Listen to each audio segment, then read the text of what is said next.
नमस्कार, आप देख रहे हैं न्यूज प्लस 21। मैं हूं आपके साथ प्रियांशा लाजरस। आइए एक नजर डालते हैं दिन की टॉप 10 खबरों पर। छत्तीसगढ़ राज्योत्सव 2022 का जश्न शुरू। सीएम भूपेश ने आदिवासी नृत्य महोत्सव का किया शुभारंभ।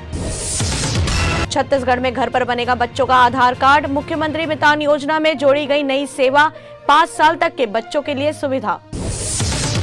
दुर्ग जिले के 21 गांव से होकर गुजरेगी नई लाइन। दुर्ग से खरसिया 266 किलोमीटर नई रेल लाइन बिछेगी। सर्वे जल्दी।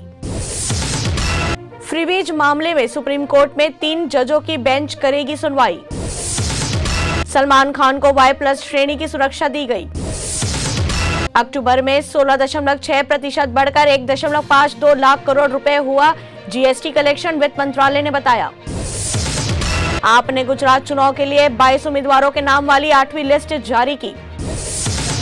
सुप्रीम कोर्ट में 14 नवंबर को होगी मोरबी ब्रिज हादसे से जुड़ी याचिका पर सुनवाई। राहुल द्रविड़ ने कर दिया साफ, केएल राहुल को बाहर नहीं करेगी टीम इंडिया। संजय दत्त की horror film the virgin tree में दिखेंगी पलक तिवारी, मौनी रॉय। टीजर हुआ रिलीज। ऐसे ही तमाम जानकारियों से लगातार अपडेट रहने के लिए देखते रहिए न्यूज प्लस 21, आपके हक की बात।